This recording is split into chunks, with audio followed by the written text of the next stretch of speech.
सिद्धासन या सुखासन में, सिद्धासन कहते हैं बाएं पैर को नीचे रख लिया, दाहिने को उसके ऊपर, एड़ी पर एड़ी, पंजा एक दूसरी पिंडली और जंघा के बीच में होता है। थोड़ा हल्का शरीर होता है तो आसानी से लग जाता है। बाकी ऐसे सुखासन में बैठ जाते हैं, पलोथी मार के बैठ गए, ये सुखासन है। ऐसे बैठना ये सिद्धासन है। दोनों हाथों को एक मुद्रा विशेष में रखना, ये पंच अंगुलियां ब्रह्मांड के पांच तत्वों का प्रतिनिधित्व करती हैं। अंगूठा अग्नि तत्व का, तर्जनी वायु का, मध्यमा आकाश का, अनामिका पृथ्वी का, सबसे छोटी अंगुली जल तत्व का प्रतिनिधित्व करती है। इन पांचों अंगुलियों को भिन्न भिन्न प्रकार से मिलाने से भिन्न भिन्न मुद्राएं बनती हैं, और इन मुद्राओं का हमारे शरीर पर, हमारे मन और जीवन पर गहरा प्रभाव पड़ता है। ध्यान मुद्रा में बैठने मात्र से मन को शांति मिलती है, स्ट्रेस दूर होता है। स्ट्रेस मैनेजमेंट के लिए, मेमोरी को एनहांस करने के लिए, शार्प करने के लिए, आईक्यू लेवल कंसंट्रेशन को बढ़ाने के लिए अच्छी मुद्रा है ध्यान मुद्रा। इसलिए आपने देखा होगा कभी भी ऐसे बैठने के लिए बोलते हैं ध्यान के लिए, तो ऐसे बोलते हैं इस मुद्रा में बैठो, ये ध्यान मुद्रा है। पहले उंगली को अंगुष्ठ के मूल में लगा देने से वायु रोग दूर होते हैं, ये वायु मुद्रा है। जिनको जोड़ों में दर्द है, घुटनों में दर्द है, कमर में दर्द है, गैस्ट्रिक की प्रॉब्लम है, कंपवात है, पार्किंसंस है, किसी भी तरह का वायु का रोग है, तो पहले उंगली को अंगुष्ठ के मूल में ऐसे लगाओ। इसलिए मैं कपालभाति में और अनुलोम विलोम में इसी में बैठाता हूं। बाकी ध्यान मुद्रा में ध्यान और भस्त्रिका में भी ऐसे बैठ सकते हैं आप। जिनको अर्थराइटिस की ज्यादा प्रॉब्लम ऐसे ही बैठ जाए। कान का रोग है तो ये शून्य मुद्रा। ओबेसिटी में ये पृथ्वी मुद्रा भी लाभ करती है।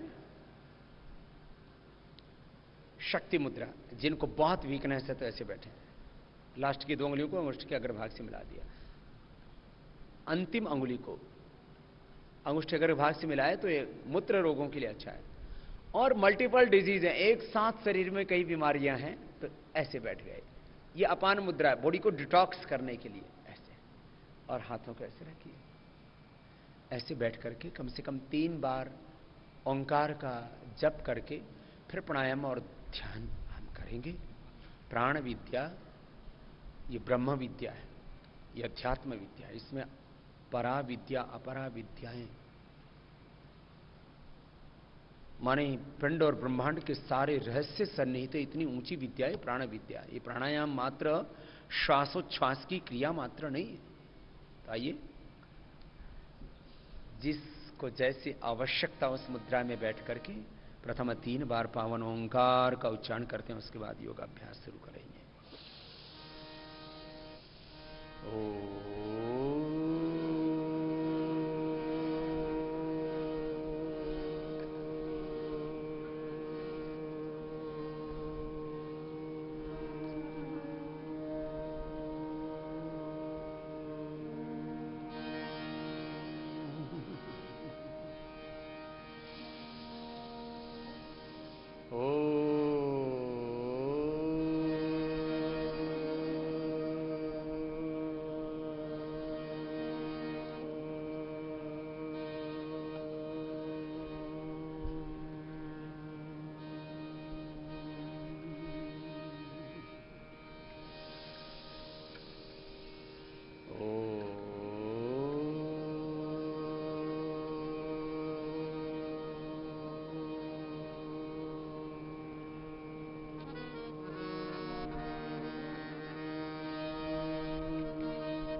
ऐसे कम से कम 3 बार ओंकार का उच्चारण करके आप योगाभ्यास प्रारंभ किया करें। किसी को गायत्री मंत्र, महामृत्युंजय मंत्र और बहुत प्रकार के मंत्र हैं, लगभग 20,000 मंत्र हैं चारों वेदों में। आप कोई भी मंत्र का जाप कर सकते हैं। फिर प्राणायाम में 8 प्रकार की मुख्य प्रक्रियाएं हैं। फिर रोगोपचार की दृष्टि से गर्मी ज्यादा लगती है तो शीतली, अभी भी 2-4 बार मेरे साथ कर सकते हैं आप। ऐसे बहुत गर्मी लग रही हो ना, तो ऐसे कर लेने से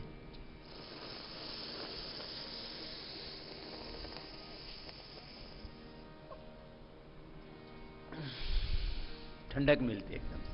जिनको उच्च रक्तचाप है, सिर में बहुत दर्द रहता है, माथा गर्म रहता है, माने गर्मी के कारण से सिर दर्द हो। सिर दर्द के 3 कारण हैं। कफ के कारण सिर दर्द होता है, वायु के कारण से सिर में दर्द होता है, पित्त के कारण से सिर में दर्द होता है। वात पित्त कफ ये मूल प्रकृतियां होती है हमारी।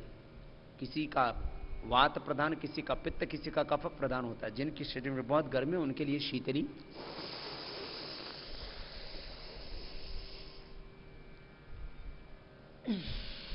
ऐसे मुंह से लो, नाक से छोड़ दो।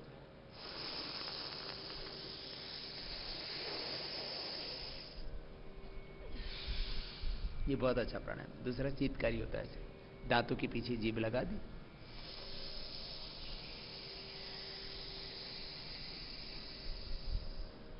ओष्ठ खुले हुए, मुंह से श्वास जा रहा है, नाक से छोड़ दिया। बीच में रोक भी सकते हैं और बिना रोके भी छोड़ सकते हैं। पहला शीतली, दूसरा शीतकारी, बहुत अच्छा है। तीसरा फिर चंद्रभेदी होता है। दाएं नाक बंद कर लीजिए, बाएं से धीरे धीरे श्वास लेना, साउंडलेस ब्रीदिंग होगी। अनुलोम विलोम में भी, भस्त्रिका, कपालभाति आदि में श्वास की ध्वनि होती है। इसमें साउंडलेस ब्रीदिंग और धीरे धीरे श्वास लेना। फिर अंदर भर के थोड़ी देर रोकना, यथाशक्ति रोकना।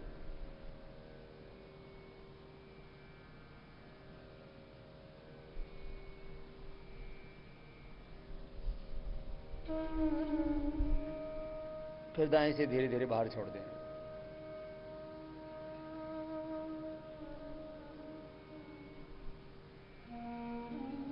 ऐसे बार बार बाएं से लेना, अंदर रोके रखना, दाएं से छोड़ देना। ये चंद्रभेदी प्राणायाम है। चंद्रमा जैसे शीतल होता है, ऐसे बाएं नाक से जब सांस लेते हैं तो शरीर में शीतलता आती है। इस ब्रह्मांड का प्रतिरूप है पिंड, और पिंड का प्रतिरूप है ब्रह्मांड। यथा पिंडे तथा ब्रह्मांडे, यथा ब्रह्मांडे तथा पिंडे। ये 3 प्राणायाम ठंडक के लिए है। फिर दाएं नाक से अंदर लेते हैं श्वास, धीरे धीरे साउंडलेस ब्रीदिंग, अंदर रोक के रखते हैं। फिर दाएं को बंद करके, यथाशक्ति रोकने के बाद दाएं को बंद करके बाएं से छोड़ते हैं। ये सूर्यभेदी होता है। ये आर्थराइटिस के लिए, अस्थमा, ओबेसिटी, कोलेस्ट्रॉल आदि के लिए अच्छा है। इससे थोड़ी गर्मी बढ़ती है शरीर में। अब है नाड़ी शुद्धि। सबको करना है एक बार। दाएं नाक बंद करेंगे, एक बार 1 राउंड सभी कीजिए। ऐसे इसके 3 से 5 राउंड कम से कम सब कर सकते हैं हर रोज। ये प्राण शक्ति, प्राण शक्ति को ही मूलतः बेसिकली जो आजकल अंग्रेजी में बोलते हैं ना, immune system, immunity, immunity basically प्राण शक्ति है। तो प्राण शक्ति इससे सबल होती है। इम्यूनिटी आपको स्ट्रांग करनी है तो अनुलोम विलोम जबरदस्त होता है। चलिए, इससे 72,72,10,201 नाड़ियां, अष्ट चक्र, नवद्वार, एक एक सेल, 30 ऑर्गन से लेकर के पूरा सिस्टम एनर्जाइज हो जाता है। बाहीं से लेंगे धीरे धीरे, साउंडलेस ब्रीदिंग।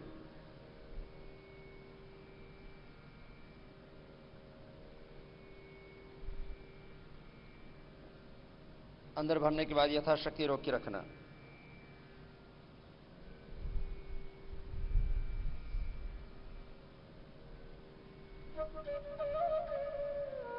फिर दाएं से बाहर छोड़ देना।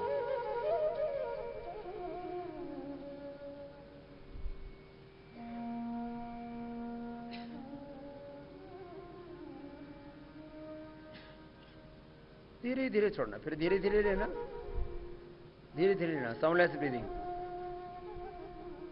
ध्वनि रहित प्राण। श्वास लेते समय, लेने के बाद आप ओंकार का जप कर सकते हैं।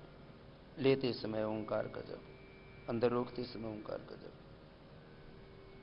छोड़ते समय ओंकार का जप, मन ही मन ओंकार का ध्यान। इसको मानसिक जप कहते हैं।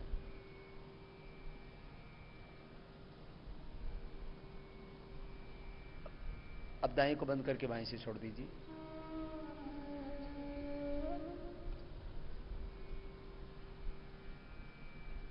ये हो गया 1 राउंड नाड़ी शुद्धि प्राणायाम का।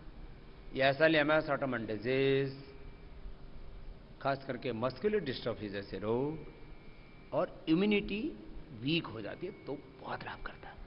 इम्यूनिटी वीक हो जाए तो उसके लिए अद्भुत औषधि है गिलोय।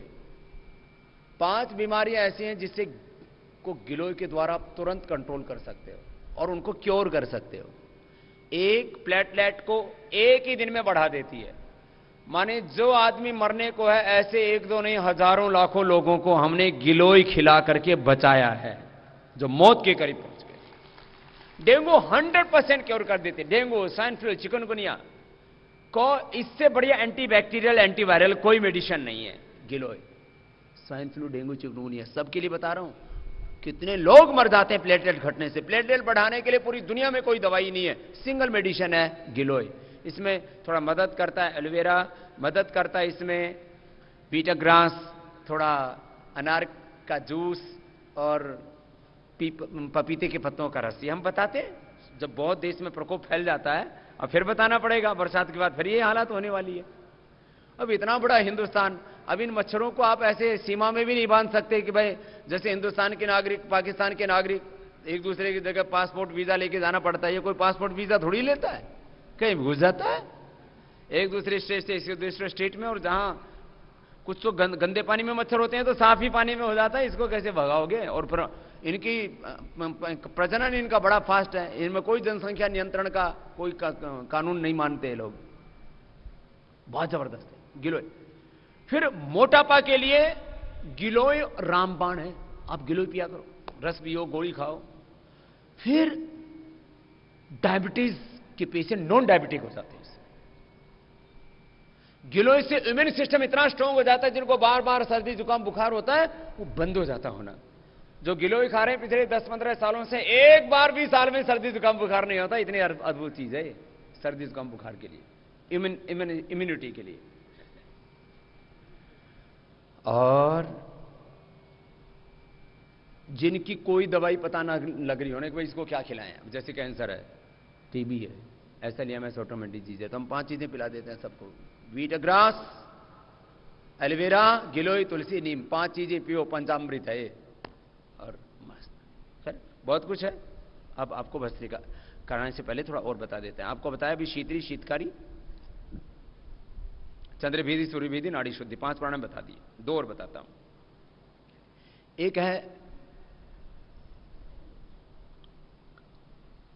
कर्ण रोगांतक प्राणायाम। सांस अंदर भर के और नाक बंद कर लिया, मुंह तो बंद है ही। अब एयर का प्रेशर बाहर दिया, अब मुंह तो बंद है, नाक को भी बंद कर लिया, तो एयर का प्रेशर कान के पास तक पहुंच जाता है। जिनके कान बहते हो वो मत करना, तो एकदम से कान खुल जाते हैं। बहुत अच्छा है। कर्ण रोग बहुत तरह के हैं, खास करके कर्णनाद, कानों में घू घू करके आवाज हो जाती है। आजकल तो कान का पैरालिसिस भी होने लग गया। बहुत जबरदस्त है। 100 साल तक आपकी आंखें, आपके कान, आपकी जुबान, आपके हाथ पैर, आपका दिल, दिमाग, पेट, लीवर, किडनी आपको धोखा नहीं दे। इसके लिए प्राणायाम बहुत जरूरी है।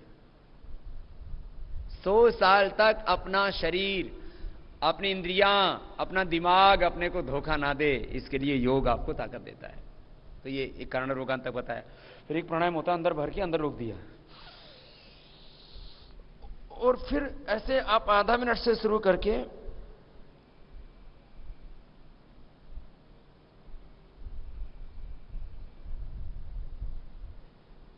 मैं तो ऐसे 2 मिनट तक रोक लेता हूं, 2.25 भी, 2.5 भी रोक लेता हूं, लेकिन 2 मिनट से ज्यादा अच्छा नहीं होता है रोकना। आप ऐसे कंपटीशन मत करना। मैं बचपन से करता हूं इसको, अंदर रोकना, ऐसे रोक के बैठ जाते हैं। अभी भी रोक के दिखाओ। अब चलो आप ऐसा करना, कपाल भाती कर लेना तब तक। आपके जब तक 150-200 स्ट्रोक पूरे हो जाएं, तब तक मैं आपको करके दिखाता हूं। जो जवान बच्चे हैं वो कर लेना, उससे उनका इम्यून सिस्टम बड़ा स्ट्रांग हो जाएगा। और जिनके ऐसे छाती ना किसी किसी के अंदर धसी रहती है, छाती सीना मैंने कहा ना एक शेप में होना चाहिए। किसी किसी का तो ऐसे ऐसे मॉडल जैसा होता है सीना, चलते हैं तो ऐसे ऐसे चलते हैं जैसे अभी टेक ऑफ करने वाले हैं। खराब लगता है अपने को भी। किसी किसी का की ब्रेस्ट बहुत वीक होती है, किसी किसी की बहुत भारी हो जाती है, तो ऐसा होना चाहिए सीना। उभरा हुआ होना चाहिए, पेट सिकुड़ा होना चाहिए, कमर कसी हुई होनी चाहिए, पूरा शरीर गठीला सधा हुआ होना चाहिए, एंड बैंड नहीं होना चाहिए। अब तुम्हारा भी शरीर एकदम ऐसे ही कर देंगे। हाँ, मैंने आपको प्रॉमिस किया है कि 7 दिनों तक जैसे मैं कहूं वैसे ही रहना। सच में जिधर आप चलोगी दुनिया आपको देखेगी, अरे क्या बात है, देखो इसकी शकल सूरत, इसकी चाल ढाल, इसका जीवन सब कुछ बदल गया, ये तो देवता जैसा हो गया है, ऐसा हो जाएगा। चलो आप कपालभाति करो और मैं आपको 2 मिनट भस्त्रिका प्राणायाम कैसे किया जाता है ऐसे अपने बच्चों को धीरे धीरे ट्रेनिंग देना। पहले आधा मिनट, फिर पौना मिनट, फिर 1 मिनट, फिर 1.25 मिनट, फिर 1.5 मिनट, फिर 1.25 और 2 मिनट, 2.25 मिनट, ऐसे ट्रेनिंग। 2 मिनट से ज्यादा मत देना बस।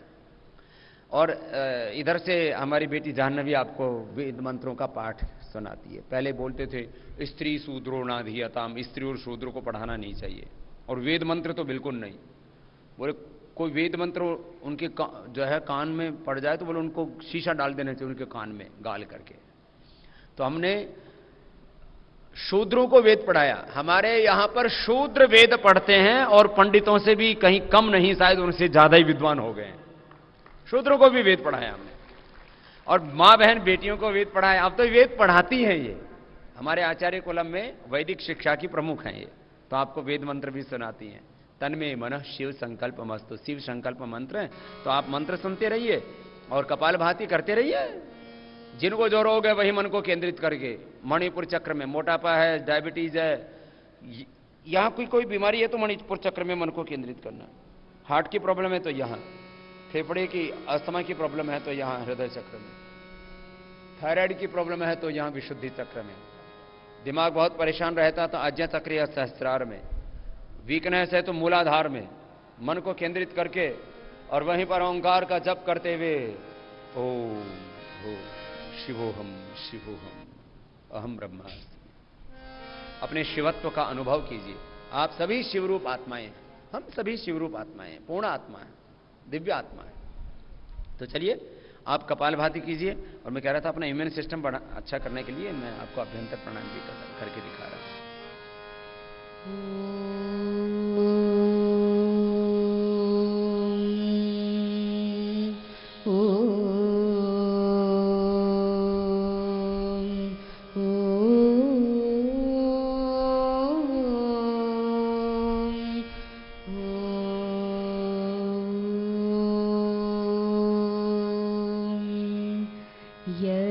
जागृतो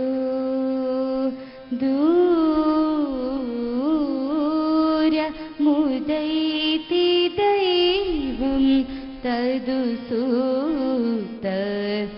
तथैवैति।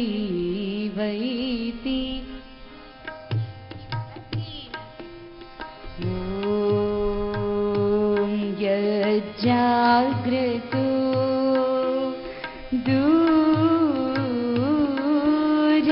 दूरमुदैति दैवं तदुसूक्तस्य तथैवैति।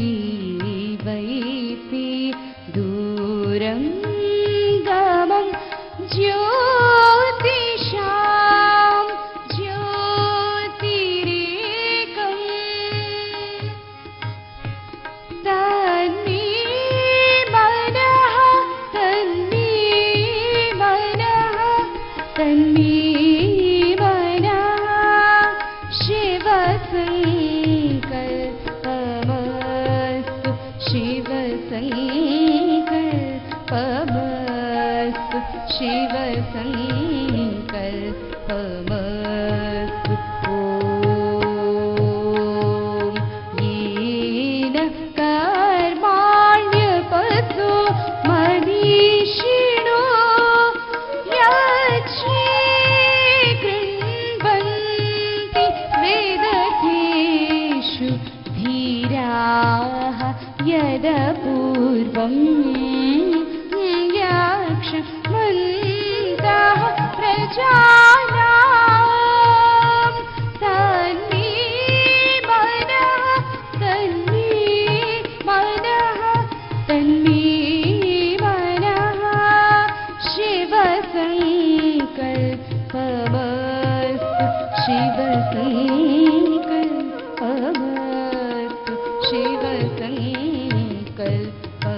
शिवसङ्कल्पमस्तु येनेदं भूतं भुवनं भविष्यत् परिगृहीतमृते येन सर्वं येन यच्च सायते सात्मोधा तन्मे मनः तन्मे मनः तन्मे मनः शिवसङ्कल्पमस्तु शिवसङ्कल्पमस्तु ॐ यत्र